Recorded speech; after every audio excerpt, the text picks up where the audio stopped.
Hey everybody, it's me, Remy, the comic book poser, and I'm here today to welcome you to Enter the Poserverse. It's Tuesday, so you know what that means. We're going to talk about the books that I'm picking up on this week's new comic book day, like the 8th, time isn't real, of September in the year of our Lord 2021. So to find out what I think you should be reading along with me, y'all check it out after this. Hey, little girl, did you want to know a secret? I got 5 on it. 5, 1, 2, 3, 4, 5. Alright, before we talk about books, I got 2 reminders. Number 1, don't forget when I hit 1250, I'm giving away a Blacklight Spider-Man Funko Pop T combo. And at the end of the week, I'm going to run the Patreon giveaway and the channel member giveaway for the month of August, so be ready to check out for those. So in terms of this week's books, I don't know why I'm picking up ASM number 73. I read Sinister War number 4 that came out, and that book made no damn sense whatsoever. So if this is something that offers clarity to that ending, cool. If not, Nick Spencer went full Nick Spencer, and I'm going to regret spending $4 on that book. We got a double dose of the Bats next up from DC, Batman 112. I read the Fear State Alpha book. I thought it was pretty intriguing in terms of checking out like the interview with the man who is Scarecrow. So I want to see how that bleeds into the rest of the DC universe. Granted, I'm not pulling all that many books. We'll see if it inspires me to pull more of the tie-ins. Next is Batcat number 7. I've really enjoyed where this was going. Batcat number 6 was an honorable mention the week before that I like seeing what Selena Kyle has been up to in the dark of things when we don't know exactly what she has been doing.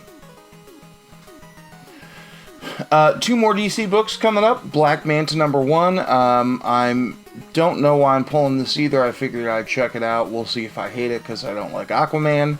But we'll see if he gets his own series, and I root for him to take Aquaman down because it would be dope if he were murdered. Or if Black Manta kills Aquaman. A girl can dream. And then we've got Blue and Gold number 2. I feel like this was supposed to come out a couple of weeks ago and just kept getting pushed back. I don't know. I'm excited. I really enjoyed number 1. I thought it was a fun take on the relationship, and I want to see what happens next after the decision that Blue Beetle makes at the end of issue number 1.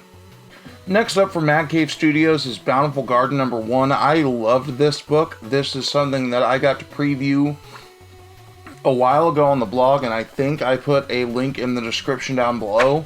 This was also something that was featured in Cave Studios preview on Free Comic Book Day of this year, so you should check this out. I think this has the potential to be as earth-shattering as Nottingham was, so you should definitely pick that up, because I definitely see a second, third, maybe even a 4th printing of this number 1 in this book's future.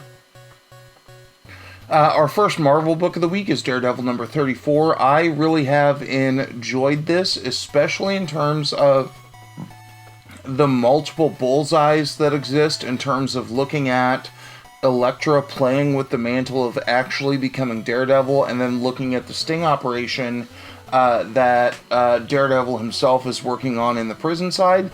There's so many things going on in this lockdown arc that makes me continue to love it even more, and I'm going to be sad when this hits a pause, because Marvel announced it, and they were like, oh, it's the end of Daredevil, and then in his newsletter, Chip Zdarsky was like, no, we're just taking a break, look at other stuff, we're on it for a while. So I love this series. I'm going to be sad when we hit the pause button again. Next up from Vault is Deadbox number 1. I've actually got this on my pull at a couple of different shops that, you know, I like the idea that a Redbox machine is cursed and will cast kind of the fate of the citizens. I'm intrigued to see if this is something that builds on one issue to the next, or if it's something that's kind of like the Silver Coin or Ice Cream Man, where just bad stuff happens to people of a similar location time and time again. 2 Marvel books back-to-back, Deadpool Black, White, and Blood #2. I really enjoyed the first one of this. It came out when I was in Michigan, and you can check out the link that hopefully I remember to put it up here, to the This Week in Comics, where I was live with the Burrito Boys, where that was their first live video in like 18 months. Or live video where they were all in the same room in 18 months. I thought it was fun that they were this is the best book to do something campy, like a Black, White, and Blood. That is the rage between this and DC's got some going on, and Marvel's got some, or Dynamite's got some going on. That this Deadpool book is a lot of fun.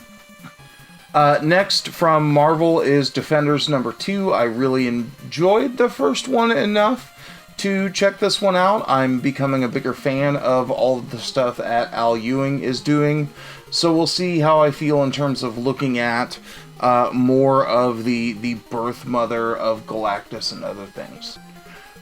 From Boom Studios is Eve #5. This is a series that I'm absolutely heartbroken by that it is coming to its end, but again, this is something that I published a preview to last week on my blog, comicbookposer.com.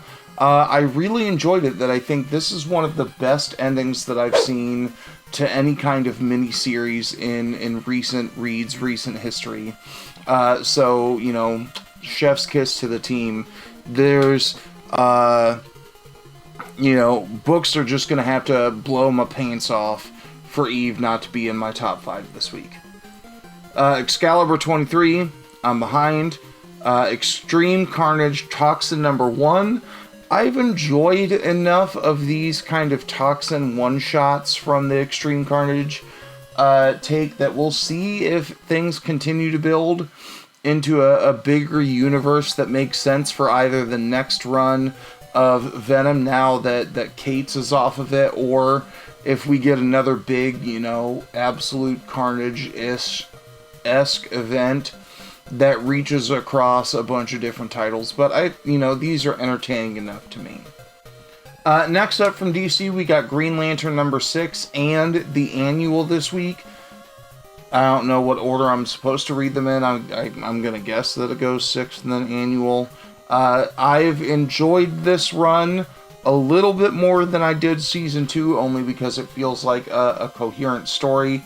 I also like that it's focusing a lot on Joe from Far Sector, who's a character that I've been intrigued by for a while, but it makes me want to go pick up Far Sector. So, good job, DC, my wallet hates you. We also have Puzzle Box #2 coming out. I know that this was released digitally before it was physically. I really enjoyed the premise of the first one, so I'm ready for the next one to see kind of what is happening in terms of the Joker being framed for a murder he didn't commit. Next up from Marvel is a character that I know very little about. It's Kazaar.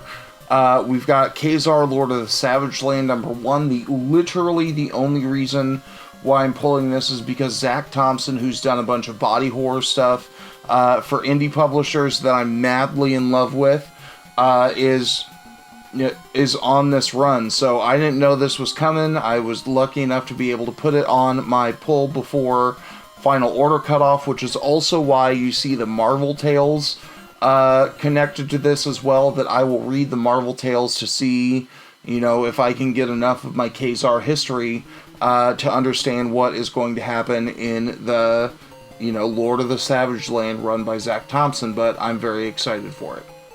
Next from Revolt is The Last Book You'll Ever Read #2. I loved #1. It was something that I missed before FOC, but I was lucky enough to pick up a copy. I like the idea that there's some kind of book out there that drives people to their primal instinct. And in looking at, what the author has to say throughout this, we don't really know if she's fully conscious of what she has done to people based on what she's written, or if she's honestly shocked based on the base reaction we're seeing from people. Excuse me. But I think this is an interesting premise.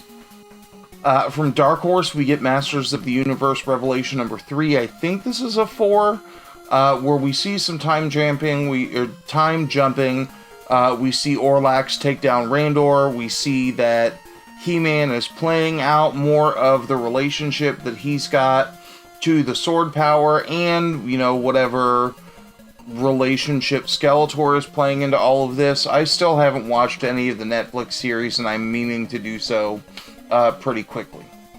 Next up from Dark Horse is Maze Book number 1. This is a story that I'm heavily intrigued by in terms of, you know, a guy has his daughter, he believes that she's dead or she's gone missing, but she tells him that she's stuck in the middle of a puzzle and he's got to do things to save her. I think this is written by Jeff Lemire, so I'm definitely intrigued to check this out because I really like the twisted, well thought out journeys that he takes us all on. Next up from Image, we've got The Me You Love in the Dark number 2. This is the book that Scotty Young is on now, or that he's taking the writing credit on now. I thought number 1 was good enough to be able to check out number 2, in terms of the artist living in the creepy house hoping to get inspiration. But I think this is the do or die for me on this issue, that I was intrigued by the premise. I thought the book was good enough to check out issue number 2, so tune in on next Monday to see if I decide, you know, it's good enough to pick up number 3, or if I, you know, will be like, we done. Next from DC is Nice House on the Lake number 4. You know, Tynian's got another horror classic at his fingertips that he is drawing us all into. I like seeing what is happening in terms of everybody who is trapped in and around this house. I like how there is a nice slow burn to how this is being read and all played out, so I'm excited for number 4. Our AWA book of the week, or maybe the first one, I don't know, is Not All Robots number 2. I really liked the idea of looking at AI in a society in the future who is normalized in everybody's home, but then you watch them kind of suffer through the same shit, different day routine of their life. We know that there's a little bit of a robot rebellion in the works, or in the chatter, so I want to see how things play out, especially when our main character, Robot, sees that his human is like leaving Robot HR to report that he's having some issues. Next from Image is 6 Sidekicks of Trigger Keaton number 4. I'm still behind on this series. I've got 1 through 3 sitting in a pile to hopefully read before, you know, I picked this up on Wednesday, but I, you know, got this at the suggestion of good friend of the channel, Dank Comics, that this, like I said, when number 3 came out, was on his, you know, shit that I missed out on videos, and it sold me on picking up the series. You should also check out the variant covers that come out for this, that it's a lot of play on fun, traditional, like tabloidy magazine kind of covers. From DC, we got Ron V on Swamp Thing number 7. I'm in love with this series. Anything else that I say will not be as good as the book, so I'll just leave it at that. Next, from Skybound is Trover Saves the Universe number 2. I still don't know why I'm pulling this, or how number 1 got on my list, but I read it. I was intrigued in looking at what these, like, Meeple-ish type folks are doing to compete for a position in their company, and now you've got someone who's falsely accused of murder. Like, this book is strange, and that's coming from me, like the patron citizen of persons who love strange comics. So maybe it would make more sense if I had more Rick and Morty knowledge at the ready. Alright, our last book of the week, and it's not shown all the way up because apparently my Chrome is freezing, is X-Force number 23. I'm behind on my X-Men, like I said earlier, which is no surprise to you. Normally this is the time where we'd pull up our scout books that are coming out for the week, but my League of Comic Geeks is wrong. There was an email that came out mid last week that says there was a printing delay, which means Scout's got 8 books that are coming out this week. I've read 5 or 6 of them. And really enjoy them. Black Cotton number 5 is amazing. There's a preview of that I'll hope to link in the description. If not, it's up on comicbookposer.com. And Redshift number 2 comes out. Those were probably 2 of my favorites. So hopefully you get a bunch of Scout books showing up and you get to dive into some of these stories on your own. Let me know what you think about the books that I'm getting into. I know if you're in the chat, you're probably hanging out over, here? Let me know what you think. If not, and you're watching this on the rewind, let me know if there's anything that I should preemptively drop or I should pick up if it's not on my list already, and I hope that one of my shops has it. But as always, y'all, thanks for stopping by, and have a good one.